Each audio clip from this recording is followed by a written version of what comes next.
and then we'll get going. Great, we are online now. So thank you all to everyone for joining us, both for our fantastic in-person audience, as well as we have the chance for people to be joining us online to be able to expand our audience beyond our community here in Siena. So we're really delighted to have our guest for this evening is Jeremy Davis, though he's not only our guest for this evening, but he's also our guest for this residency period for the month of October. So it's really wonderful to have him here as part of our community, and the presentation this evening is a chance to get to know more about his background, his work, and also to connect to the work that's underway also with our current group of students here at the Siena Art Institute. We're currently hosting a very international group of students who are doing projects of artistic research within our Peace Room project. And our current projects underway are exploring the topic of truth. So we're really grateful to have this opportunity to connect with Jeremy, to hear about his creative career, and also finding intersections with our students' work, engaging in topics of truth, multisensory experience, interdisciplinary practice, realism and abstraction, and many other connections as well. Certainly, as we get started, we also wanted to acknowledge what a privilege it is to be able to gather together now more than ever amidst ongoing global conflicts. We're really grateful for this extreme privilege that it is to be able to gather and to share and discuss art and culture. So we really appreciate having all of you here with us today, both in person as well as the folks who are joining us online. If you have questions or comments during the talk, please feel free. We can also save some time at the end of the presentation for a sort of general Q&A. And for folks who have the privilege to be here in person, we also have refreshments so we can enjoy on an ongoing conversation after the slideshow presentation. So I can just share with you a few notes about tonight's speaker. Jeremy Davis is a sculptor and an educator based in Michigan, where he currently is serving as the Associate Professor of Art at Central Michigan University. Originally from West Texas, Jeremy began his artistic journey as a musician before turning his focus to sculpture. He earned his BFA at the Lyme Academy in Connecticut in 2005, and there he developed a strong foundation in classical artistic techniques. Later, he moved to Chicago, where he earned his MFA at the School of the Art Institute of Chicago, SAIC, in 2015.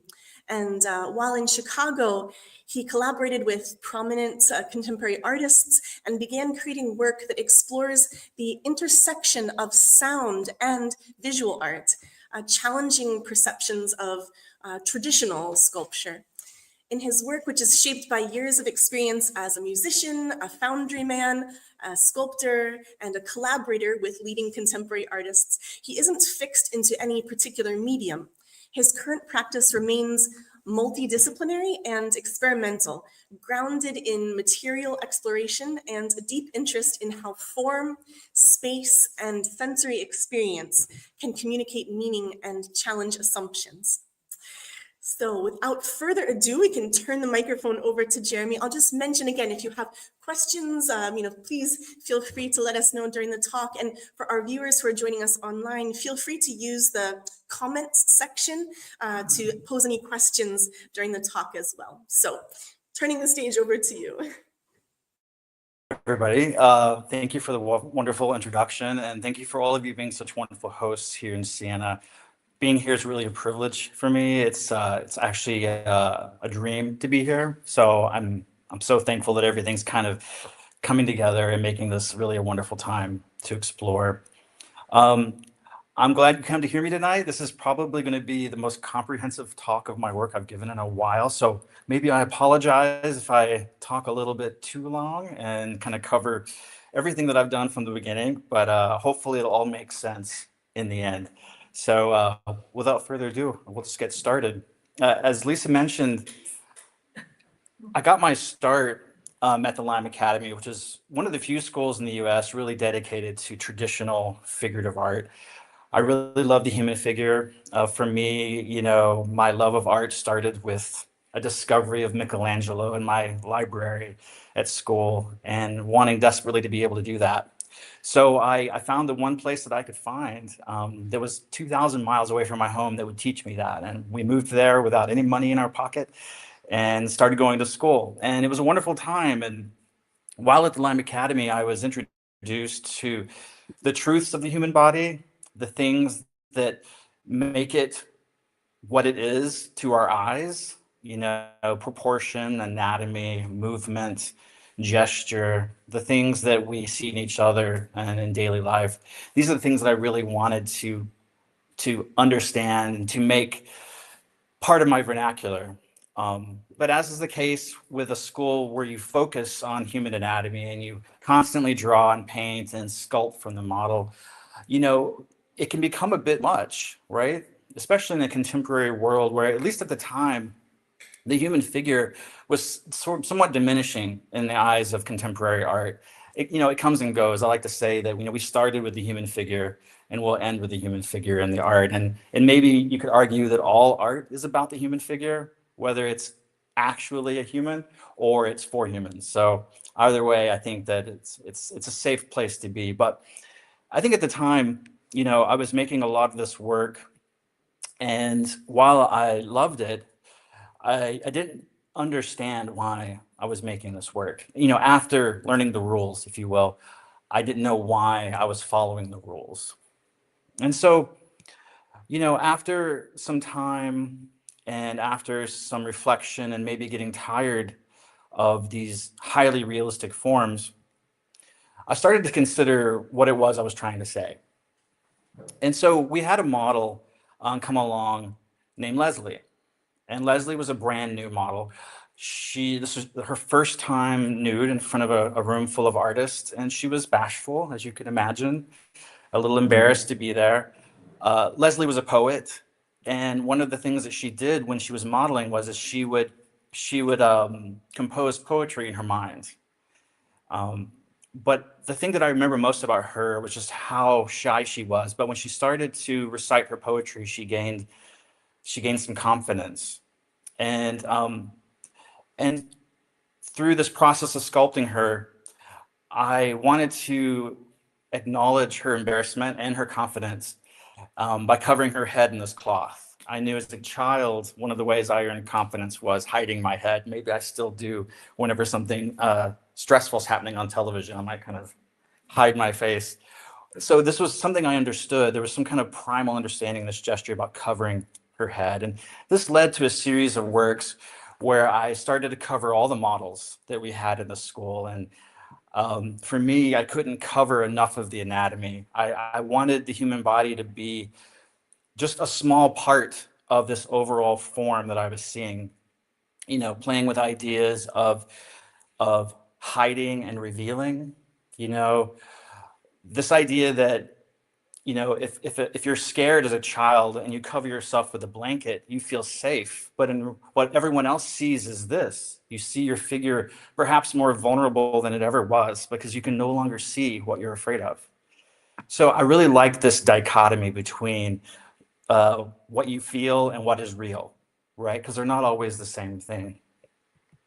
So I continue to cover figures in different ways, interested in what small parts of the figure would be revealed and what parts could be hidden, and what that said about the pose itself. And in many cases, the resulting abstraction almost rendered the figures completely ununderstandable. You didn't know what they were doing, and that's exactly where I wanted to be. So my senior thesis for my BFA was this series that you're seeing now. This was really my first foray into blending music with sculpture. While there was no music playing when you looked at the sculpture, there was always music playing when I made it. And that music specifically was Mozart's Requiem. It's one of my favorite pieces. As a musician, it's one of those pieces I always wished I could play, but I never had the chance. So I decided to see what it would be like to sculpt with a soundtrack for all my pieces. And so the work that you see are covered figures. They're all named with some of the libretto from the Requiem. And I kept the Latin because I wanted to slightly obscure the meaning of what the pieces are about. So Confutatis Maledictus Rex Tremendae Majestatis. This piece is loosely about faith. It's loosely about my own faith and questionings of faith, hiding and revealing who one is, who one wants to become. And through the sculpting of these pieces, my fabric became more abstracted, right? I started having crystalline structures that would be more planar than the smooth folds of cloth, because it became less important about following the dictates of true anatomy, whether it be the human form or the anatomy of cloth. I was really interested in the hiding, the obfuscation of the figure and what that meant. And it ended with this piece here, Pietà, which is Mother Mary holding baby Jesus, and maybe not so welcoming of her fate, right? Maybe not so accepting of what she was being asked to do. And so for me, my time spent at the Academy was so important as a foundation to who I am as an artist. The rules that I learned, the things that I was exposed to are foundational to who I am today. But towards the end, I had a need to exercise some of that strict dogma of proportion, anatomy, tradition, and history of the human figure. So when I graduated the Lyme Academy, I made a big shift. It's a little bit. You know, I think what I love about anatomy is the authority it gives work that is about life. Because we are anatomy, right? We are all humans. We experience our anatomy all day long, and it's a part of who we are. We are living machines that live to eat and to love and to move and to defend. All these things are part of the human experience. And so when you endow other objects with the same parts that we have, you give them a slice of humanity, if you will, and you make them understandable and relatable. So this series that I worked on here is about our relationship with food, maybe my relationship with food, ideas of consumption, of overconsumption. They relate to me on a personal level as perhaps self-portraits. Certainly you can take this series as that, but also as perhaps a commentary on society, a commentary on just how the world is now, whether it is about, you know, capitalism, overconsumption, colonialism. These are all forms of overconsumption. So a lot of the food that I chose to explore with this series is about kind of a lack of nutrition, right? Ice cream, candy, fried foods, things that I love personally, you know. They're also foods that I identify with being an American. You know, they're very iconic American foods, although you might have some of the same foods. They're really things I identify with my childhood. But also, I, I group in with food media, right? Television, movies, things that we watch for endless entertainment. And so while the first piece you saw was about ice cream, this piece here is about my love of television, right? It's called Pilot, and Pilot refers to the very first episode of a TV series, right? It's that first episode that has all the promise, that hopes to be a great series that you'll spend most of your time watching. And so it's kind of like an Oscar. It's a very large piece about that. Also, I explore this figure, this kind of rotund figure, which represents me, right? As a character who consumes everything there is, who's grown large with consumption, but is blissfully unaware of that consumption. And so these figures are flying. These aren't meant to be really commentaries on, you know, the US government or anything. They really are about making model airplanes as a child, right? And the things that I did to divert my attention from perhaps my studies. This piece was about consuming the internet. All these pipes are interconnecting the different figures. Once again, the repetition of the self-portrait of me connected to various versions of me, which could be us or you or society, all connected on the same pipeline. And then I finished this kind of series with a piece called Hercules, which is about the Hercules globular cluster, which is a collection of stars in our galaxy that's so old that the stars have wandered away from their systems and have grouped together and are just slowly consuming their own energy until they die. So I kind of go from consumption at a micro level to consumption at a macro level. I started to play with these figures and explore themes of science and how that could relate to replication of these habits and these ideas. So this piece is called mitosis, as the figures split off into two identical figures. And then I explore also some print work with this series as well.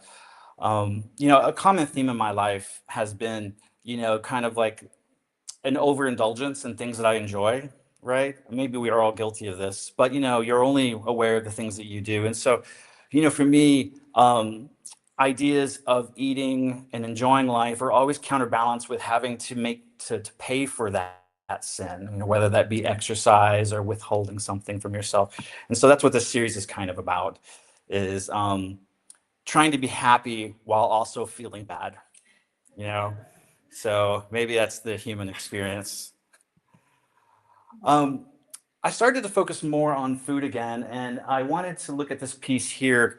I think you might be familiar with this candy in Italy, Tic Tacs. If I'm not mistaken, they're from here. And, and the reason why I chose this piece is it was my mother's favorite candy.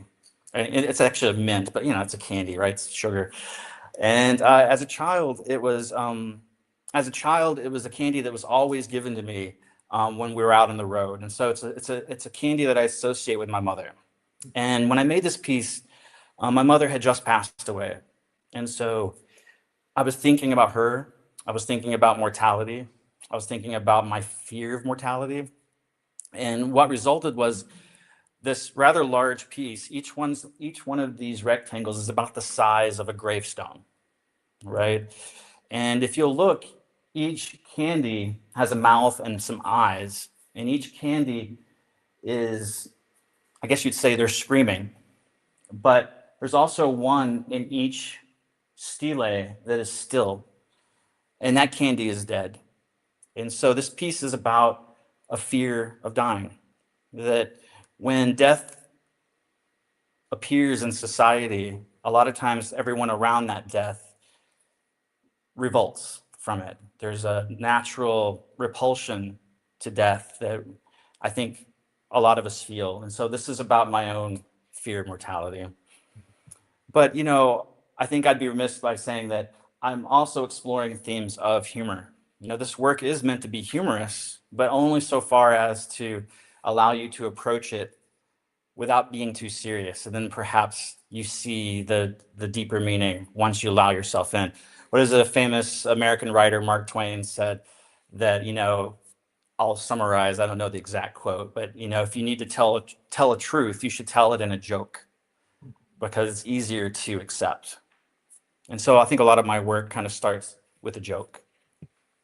So here's a bronze piece called Castor and Pollux. I'm not sure if you have this in Italy, but they're popsicles, frozen sugar water. But in America, they used to sell them stuck together. There'd be two of them stuck together. And as a child, you were expected to share one of those sides with a friend. And so you'd have to tear the ice cream apart, kind of like a wishbone in a turkey. And they never broke equally. And so one half would always go more to the other guy than me. So there's something about splitting the ice cream that seemed unfair as a child. And so here, Castor and Pollux, the twins, are singing for their life.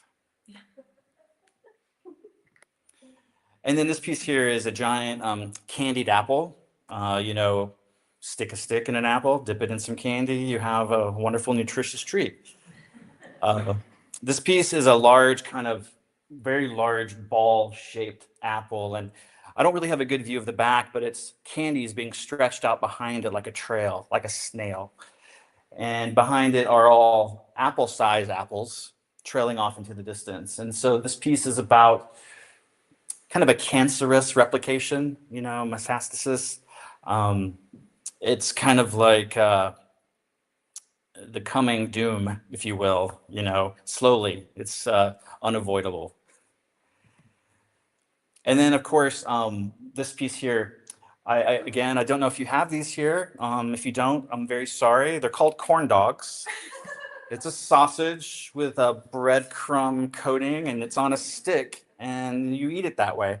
And it's terrible for you, but it's delicious. Comes with mustard on top. And I would say it's probably the lowest common denominator of all foods. Even in America, where we have terrible things like fried butter, it's perhaps below that point to eat a corn dog. And so it's called less than, right? It's just the saddest of all foods. But he's still standing. He's proud. So this leads me. So that period I just covered was the period between my undergraduate work and my graduate work. So for a period of 10 years, I worked on this series of food and characters consuming food. And so when I went to the School of the Art Institute of Chicago, I experienced an institution that was much different than what I experienced at the Lyme Academy, which was very rigid and traditional, where you only focused on one thing, the human figure. At the Art Institute, you were encouraged to do everything. If you went to the school to be a sculptor, you were encouraged to be a photographer. And if you're a photographer, you're encouraged to be a painter.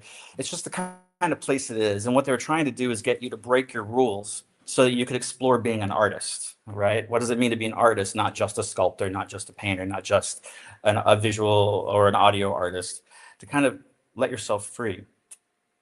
But I needed to start somewhere familiar.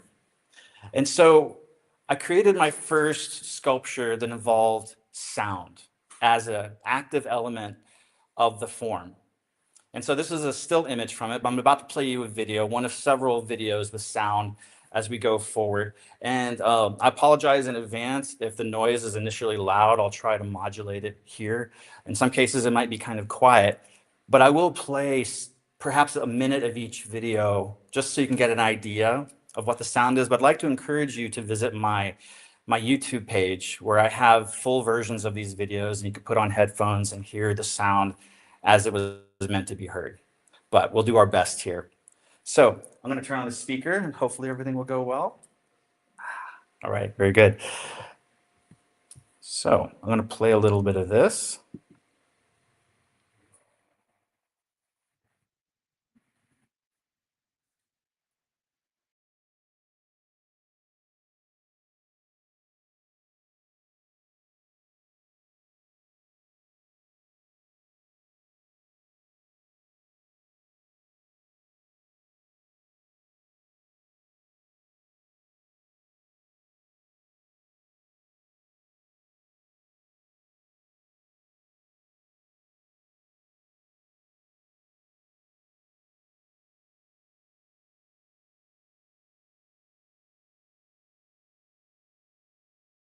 But the size of this is from floor to ceiling. That's how big it was. And when you walked in, the room was very dark, but it was filled with this very loud, bassy, booming sound, echoing and cavernous. And there would be a curtain across the middle of the room that this shadow was projected on. And the curtain was buffeting inexplicably, perhaps to the sound. And you see a silhouette, but you're not quite sure what it is. But the space feels foreboding. It feels powerful. It feels like you should show reverence, perhaps like what you would feel if you walked into a church or a chapel. But my hope is what you felt was being projected on the screen was a monolith of a deity of extreme power. I wanted you to feel cowered by the silhouette. And the sound was meant to force that feeling. And you could stay as long as you wanted to.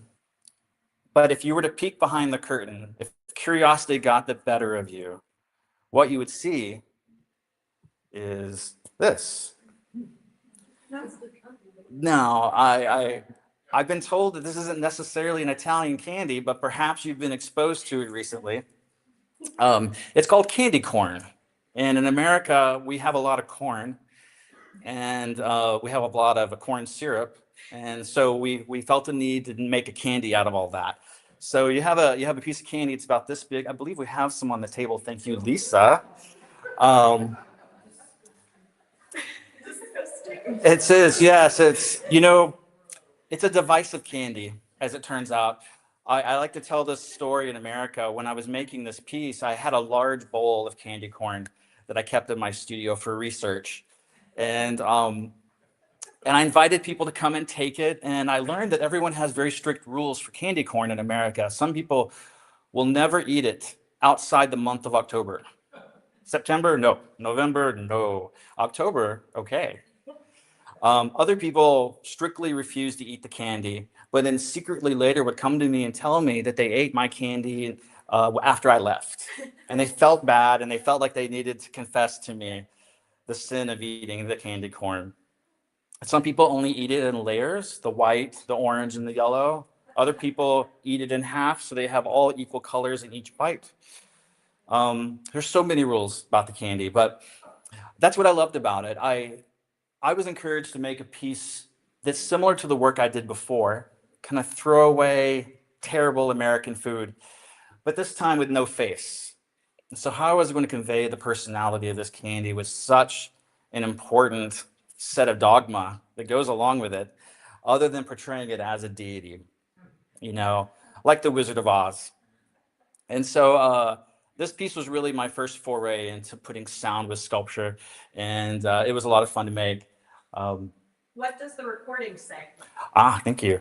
The recording says yum, like what you would say if you ate a good piece of candy, yum.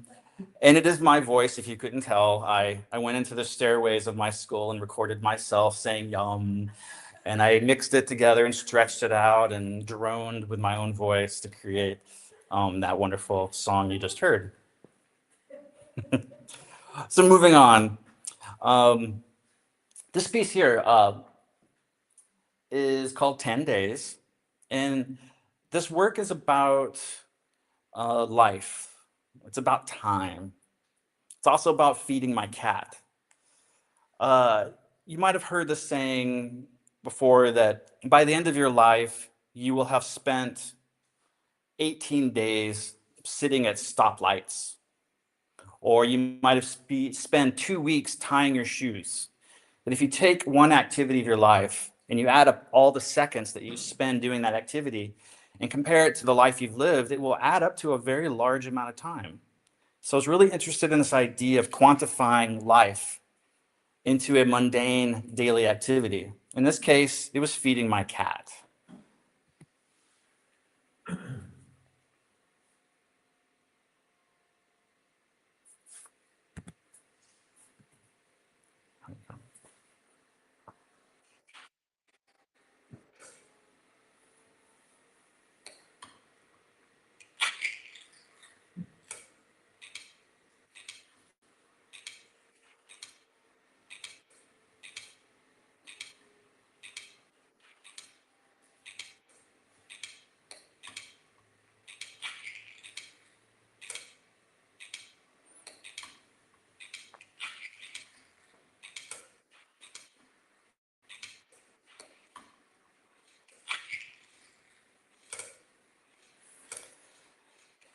So if you haven't figured it out yet, that's me opening a can of cat food. These are the actual cat food cans that I use to feed my cat. And I recorded myself opening them. And I broke up the sound into 3 parts: the pop, the peel, and the crack at the end. Because you wake up every morning, you feed your cats, it's the first thing you hear. And in the evening, it's one of the last sounds that you hear, this sound. And so it kind of bookended my life at this time period. And I'd originally thought to make a year's worth of feeding my cat, but it would have filled in a very large space. So I settled on 10 days alone. But the artwork is also a technical kind of feat for me. It's important that my sound sculpture, at least now, make its own sound. What does that mean? What it means is there's no speakers inside of it, like your phone playing the sound, that the actual objects are making the sound that you hear. And so if you were to look inside the sculpture, you would see holes drilled underneath each can, and attached to each can would be an exciter, which would turn the can into a speaker itself. And the cans are all part of a network of 4 channels of music, so 2 left, rights, and they play at different times off of one another. So when you're standing in front of the piece, you'll hear the sound coming from different parts of the room. So it kind of envelops you in its own sound. So that was kind of the message behind the piece. And sometimes if you're careful, if you watch the lids closely, you can see them kind of shaking when they're played. Okay. So that's enough of that. It kind of goes on forever, by the way. It's like a 40-minute loop of different compositions that I've made with the sounds. It kind of became a percussion piece. So moving forward, I wanted to explore sound in other ways too, because there's artwork that makes sound and there's artwork that's about sound. So I'm a musician. I've shared with some of you already that I've played viola for far longer than I'm willing to admit here. I love classical music. I love playing music. I love the immediacy that comes with being a musician. You know, artwork takes time, but music is instant. It's good or bad, and you know it right away. Sometimes with artwork, it takes a while for you to realize whether it's good or bad. So I like that. But I wanted to explore my love of music and of violins and violas and making them and repairing them, which is kind of part of my identity as an artist, because they're sculptures that you play, really. So this first piece you see here in the middle is called Quartet, and it represents the exact amount of wood that a luthier would need to make 1 cello, 1 viola, and 2 violins. It has luthier grade maple and spruce and ebony and basswood, and the exact proportions that you would need to make all those instruments. So it was a research project to discover what those dimensions would be, but it was also an exercise in the idea of potential sound, that this wood is here stacked with the potential to make great music. But the violins and the cellos and the violas are still trapped inside. So I like this idea of potential sound, you know, sound that will never actually be heard, all encased in a small grouping of wood. Here's another view of it. The piece is actually loose stacked. So anytime I show it in different configuration. So it's very abstract unless you know what it's about. And moving ahead, this piece is called Artifacts. And it's a very large collection. I'd say there's about 110 pieces to this project. And each one of these pieces are either made out of pewter or lead, or hydrocal, or rosin, or tree sap. All things that are kind of related to things that are hard to make sound with. Lead is very dense. And each one of these pieces was made by casting them into a violin. So I took an actual instrument and I poured the molten metal into the corners of the instrument, and I poured it into the top, into the scroll, into the back, into the ribs and the sides. I ended up creating a series of artifacts that are loosely connected visually to a violin, but mostly you don't really know what you're looking at. And this was the idea. I wanted to take an object that I was so familiar with, intimately familiar with, and abstract it to the point of completely disassociating it with its identity. So no one would say that any of these pieces are a violin, although parts of it might remind you of one. And that's the idea. So looking through this piece, these are just a selection of some of the objects, but it was really fun kind of exploring the violin in a way that I never imagined I would. And it all culminated in this piece. I took the violin when it was finished, I closed it back up, and then I filled it solid with lead. And the resulting piece weighs about 65 pounds. It's very, very heavy. And you can see here the inside of the instrument, and all the parts are in reverse. The F holes are coming out instead of going in. The bass bar is going in instead of coming out. And right in the middle, you see a hole where the sound post is, or the heart of the violin, the thing that actually makes the sound. So this piece really represents the nullification of sound. It represents a violin that can never make sound again. So it's, in a way, it's the death of a violin, but it's also all the sound that it ever made or would make is trapped in this metal. And I like to say this as I move on, that sound is a medium, just like water, just like plaster, just like cement, that it moves and it fills up the space that it's in. And right now, my voice is echoing off these walls and it's entering your ears. And if you could see my voice, it would be the shape of this room in reverse, just like that. So that's the shape of music to me.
So this piece here, as you can see from the introduction, is a portrait of my mother.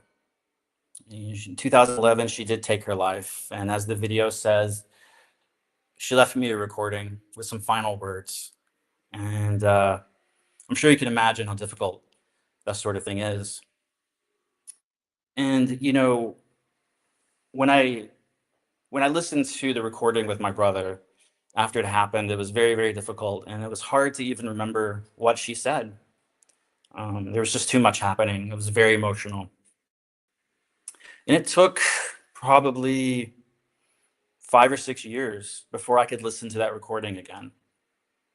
And when I did, I was amazed at how much I didn't hear the first time and how it meant more now than it did when I first heard it, because I could hear it through the passage of time of what she was trying to say. And so I wanted to create a work that expressed, I don't know, the dark happiness I felt at hearing her voice again after so long, without necessarily saying what it was that she said to me, which, you know, I consider private. But I took her 5 final words, and I used a technique that audiologists use to understand the human voice, where you extract the frequencies from your vowel sounds, A, E, I, O, and U, the parts of the word that people most associate with helping us understand the meaning of a word when we hear it. It turns out that when you hear words, when you hear speech, it's the vowels that really make understanding and not so much the consonants. I don't necessarily understand it. I'm not a scientist, but I went with it. And so I took her recording and I took the 5 final words and I extracted the frequencies from it that are a fingerprint of her voice and made a voice portrait. And I took and I forged all of these tuning forks. I forged 12 tuning forks for every one of her last 5 words. And each had a unique set of frequencies that were associated with those words in her voice. And I used a series of magnets that, without getting too technical, the magnets output the frequency. So this, say a fork was 400 hertz, it would output 400 hertz, and it would push the tuning fork and cause it to vibrate in sympathy without actually touching it. So you might have held a glass near your face while you're talking to somebody, and then as you speak, you can hear your voice vibrating the cup. That's a sympathetic vibration. And so this piece makes its own sound, not through speakers, but through sympathetically pushing the tuning forks next to the magnets. And that was important.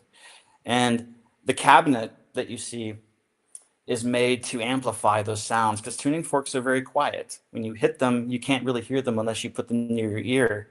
But if you take a tuning fork and you put it on a piece of wood, it comes to life and you can hear it loud and clear. And that's what I wanted. And so this piece plays the last 5 words of my mother's final recording in perpetuum. As long as the piece is playing, they will continue being said. And in a way, this piece was about keeping my mother alive. And by recontextualizing her final words, I could take a very dark event and remember something happy about her instead of the very end. And so it's a memorial in that way. Moving on, later after I graduated, I went to the Midwest and experienced the splendor of the flatlands of the Midwest, where there's lots of wind. And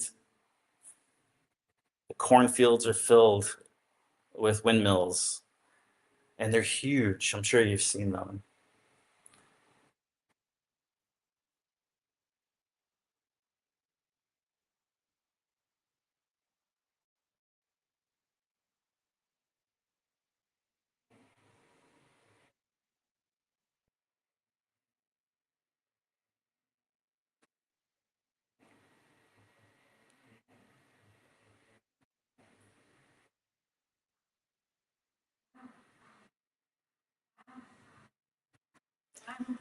The video goes on for a while like this, but if you'll notice, every time a blade passes the center stem, we say either wow or okay. 2 words that express both wonder and boredom together, which is kind of how I feel about this landscape. I see these windmills and I'm like, wow. And I'm like, okay. And I feel that over and over again. And so I wanted to make a piece about that wonder and boredom that I feel as I drive through the central United States and probably the whole world now. And don't get me wrong, I love windmills, but they're kind of boring and amazing. I don't know. They're both. Anyway, I encourage you to watch the whole video. It's mind-numbingly beautiful. So I wanted to continue to explore the idea of making voice portrait. And so around the time of COVID, time period I'd rather not remember, but here we are, I made another tuning fork piece. And this piece is me. It's slowly rising.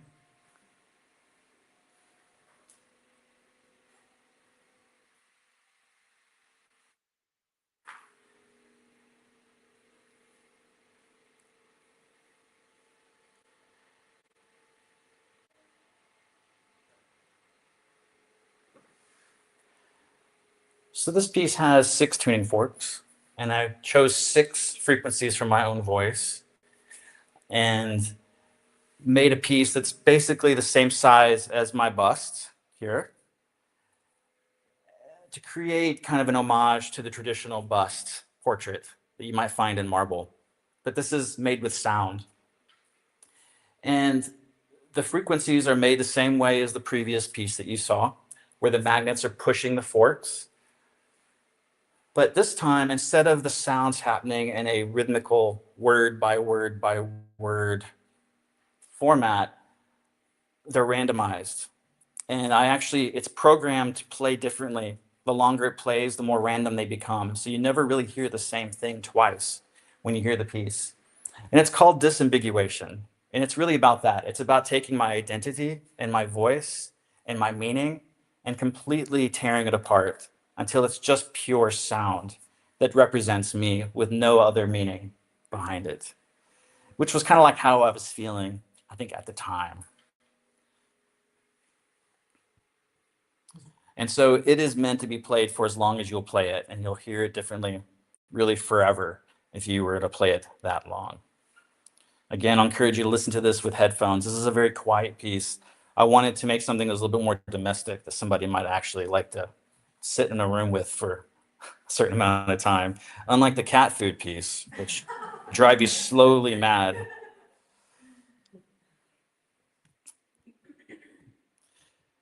So these works that I'm showing you now constitute the last few final works I've made recently. And these are silent works. These works are actually about the absence of sound. This piece here is a life-size human. It's me-sized, and it's completely covered in anechoic foam. And so anechoic foam, if you don't know, you might recognize it, is what you might find in a recording studio to help deaden the sound so that the sound inside the studio doesn't get out and the sound outside the studio doesn't get into the recording. This piece is a speculative piece about a possible future where humanity is so deluged with the noise of the news, of the media, of social media, of people complaining, people exclaiming, all the noise of life. And when you formed a skin and a protective layer of all that so that you no longer hear it, but also the world no longer hears you because it goes both ways. So this is a silent figure who can't hear anything.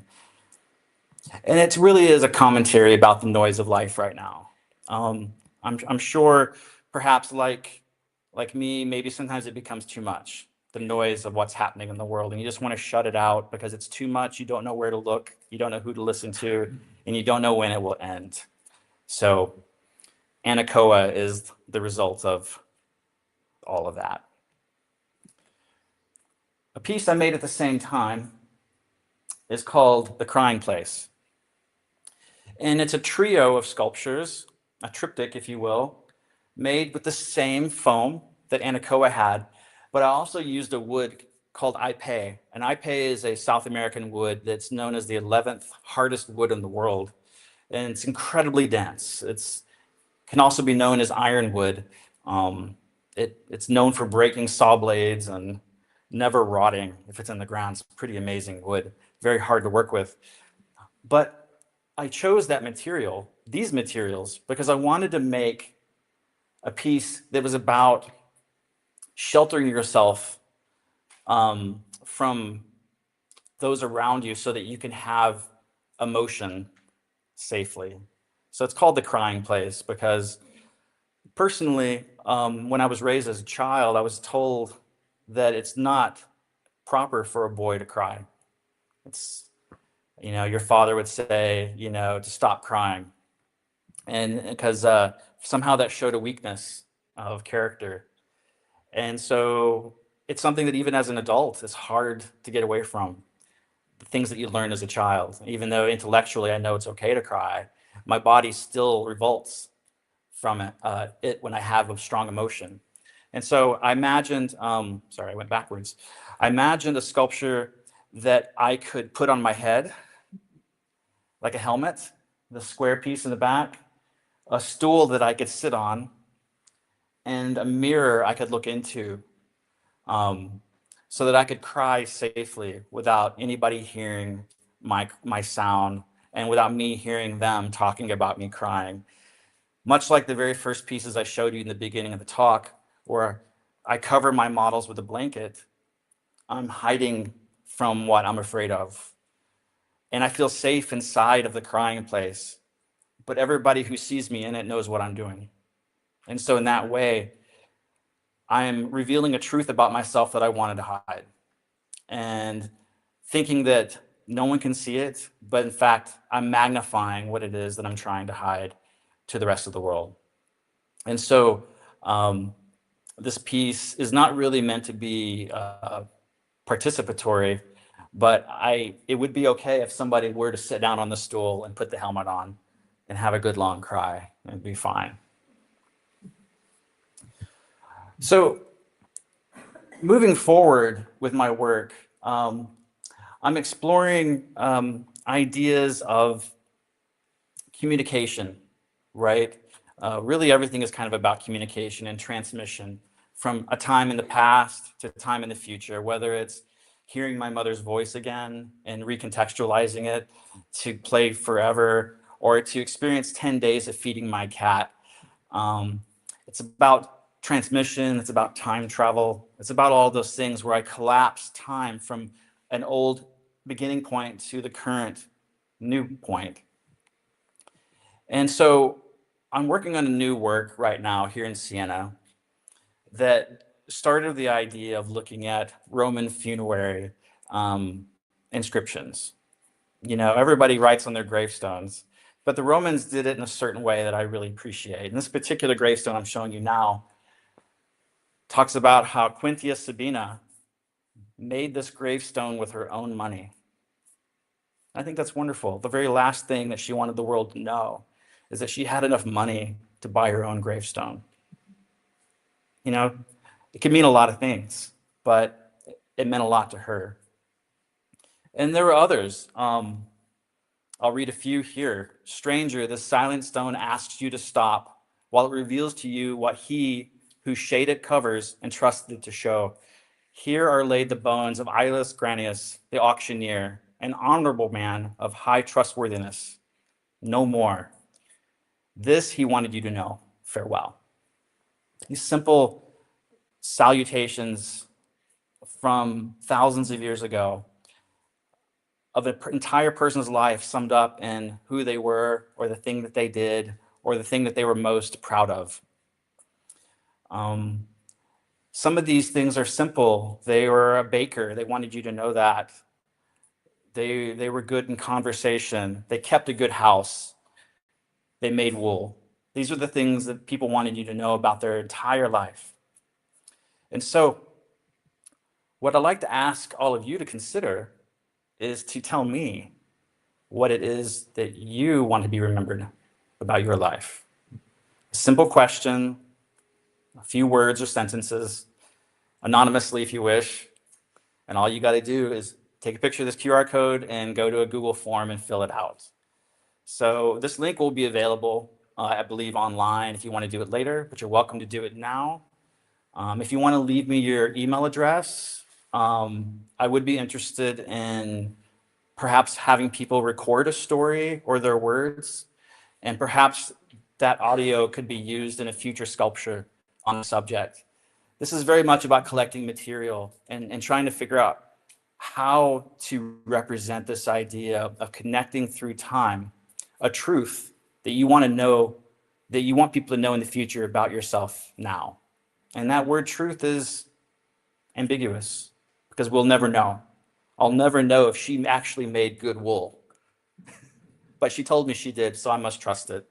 So tell me about your wool. Tell me about being a baker. Tell me about the stone that you bought with your own money. And I will turn it into an artwork. Anyway, thank you for your time. Do you have any questions?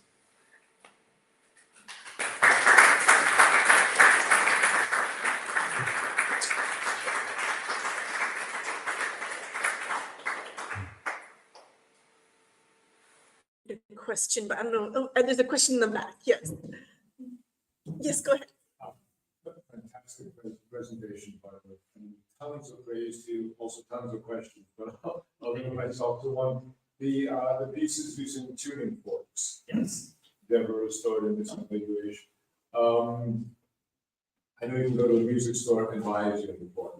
Those are much too big to be purchased. Can you tell us about the process of creating tuning forks? Yes, yeah, I'm happy. So a tuning fork is a very simple instrument, right? It's a stem that you hold like a fork or a spoon, right? It's a practical thing. But what makes the sound is the little U shape. And it's really important that they're called tines, that they be equal. If one is longer than the other, it doesn't vibrate with itself and it goes dull and flat. So what I had to do is I took raw steel. Some of the steel came from a factory that made rods. Others of it came from parts from printers that were discarded and car parts and wherever I could find steel.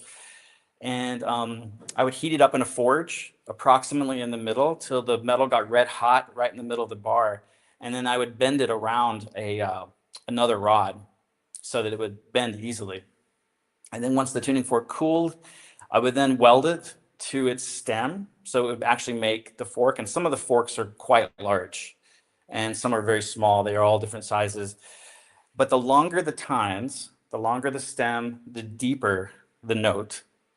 Or the shorter the stems, the higher the note, roughly. So I would take each of the forks and I would try to match them as closely as I could with the specific frequency that I was trying to make. So some of them were like 432 hertz or 1,812 hertz. And I had special equipment that I could use, and I would hit the fork, I would measure the frequency, and if it needed to be deeper, I would remove metal from the middle of the fork by grinding it away so the tines would become longer. And if it needed to be higher, I'd grind off the ends of the fork so they become shorter until they were exactly perfect. And if you're off by even one small frequency point, that doesn't work at all. The magnets can't push the fork because 132 hertz won't do anything to a fork that's 133 hertz. It just sits still. So it was a very precise process, but all of it had to be hand done.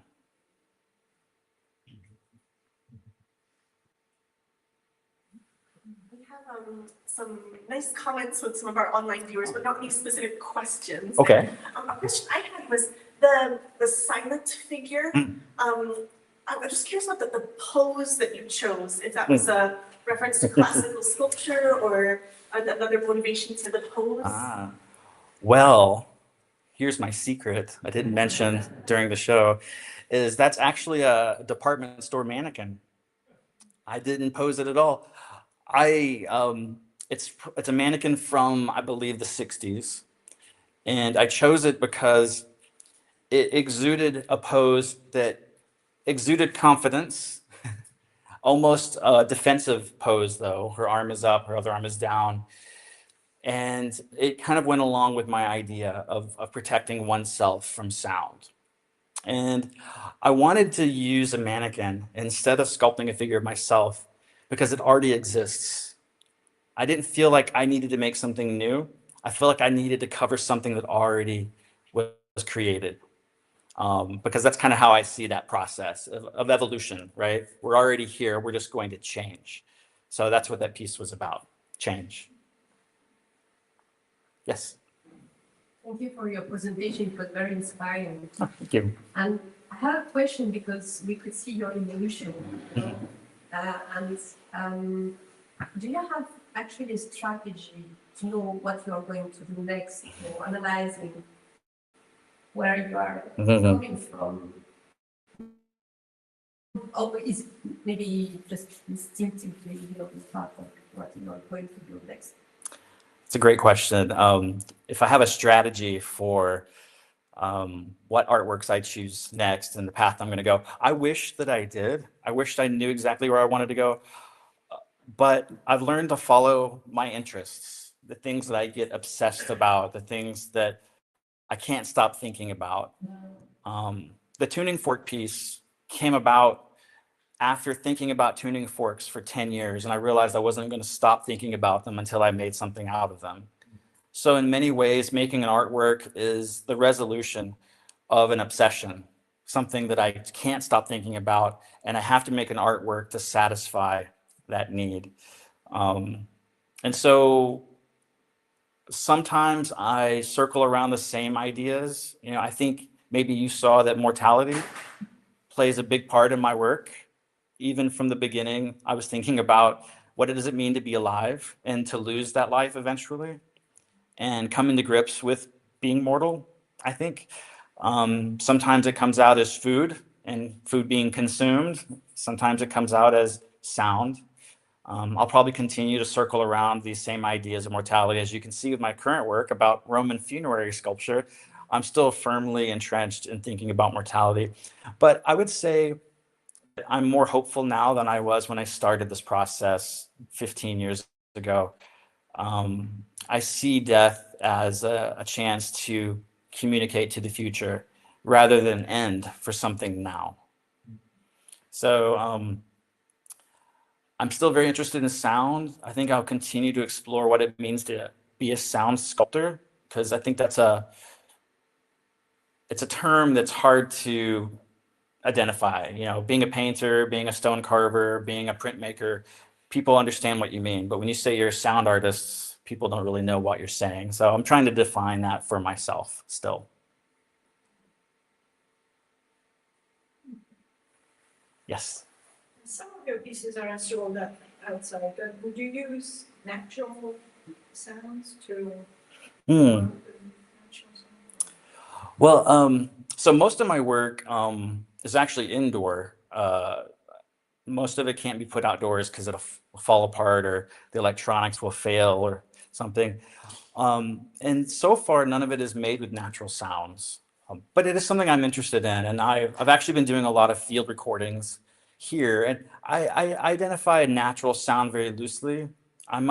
For me, a natural sound might be the sound of someone walking down the street, or cars passing on the road, or an ambulance driving by.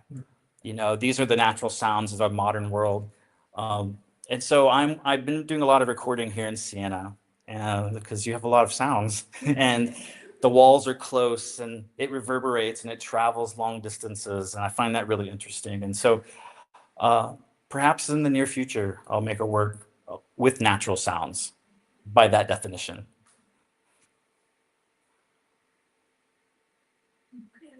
Other questions? I see it, yes. Can I sneak in one more question? Sure, of course.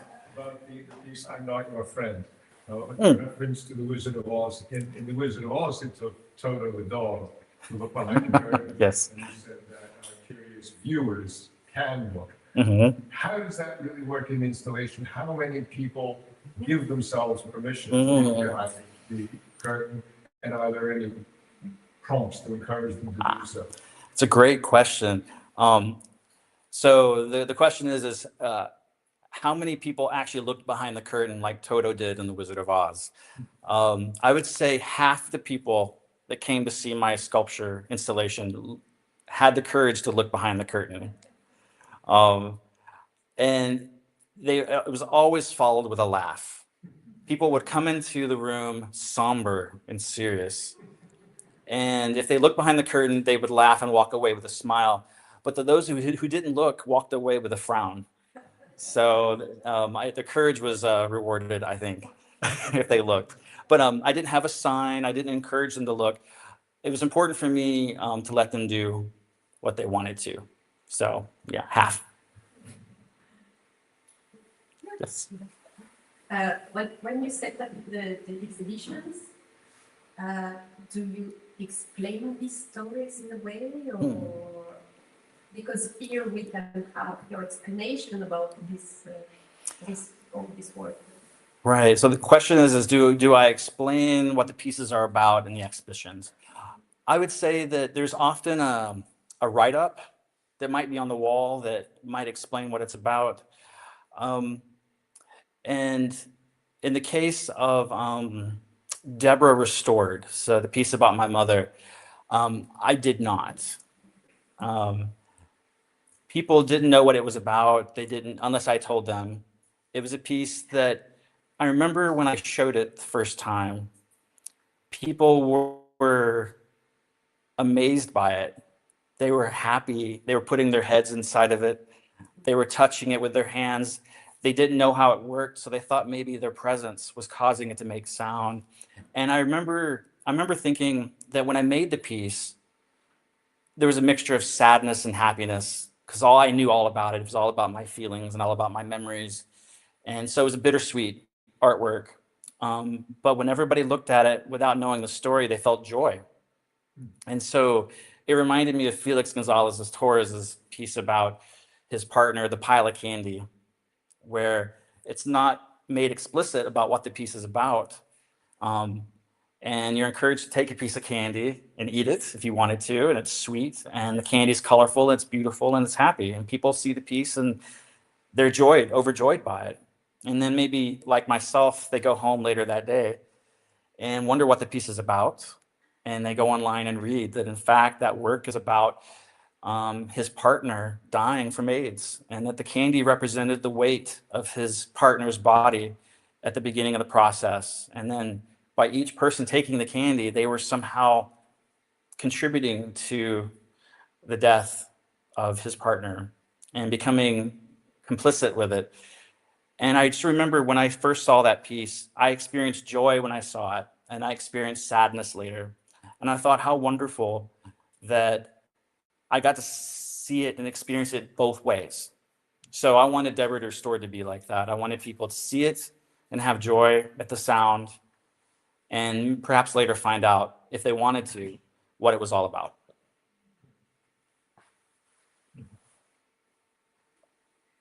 Well, perhaps in the interest of time, we can continue our in-person conversation over some snacks here, but we can thankfully have the chance to connect also during the rest of your residency here, since you're here not just this evening, but for our October residency. But certainly also thanks to our online viewers who've been able to join us. And if you haven't yet, to have the link for the QR code, and we can also share for our online viewers if you'd like to contribute to the From What I Could Gather project. And certainly thank you so much, Jeremy, for sharing this deep dive into not only your present work, but also looking at your student work, and to be able to follow the path that you've been on. And I think certainly for our students also to connect with themes that they're addressing in their own work currently with projects exploring this concept of truth. So it's really quite interesting to see how that with your own work, both currently, but also work that you have been doing as a student as well. So I'll mention to our audience, if you're interested to join us next week, we're planning on Tuesday to be having an open studio with Jeremy to see some of his current work that he's been doing during his residency here in Siena. So this same time next Tuesday, you can join us for that. And next week on Thursday, our students are going to have the chance to share some of their current artistic projects as part of the Interfest of Unispasi, which will be not here, but at the Area Verde Camomilla, which is the garden of the civic courthouse in Siena. So that'll be on Thursday of next week, the 23rd of October, starting at 7 p.m. So we hope you all can join us for that as well. So thank you so much. Thank you.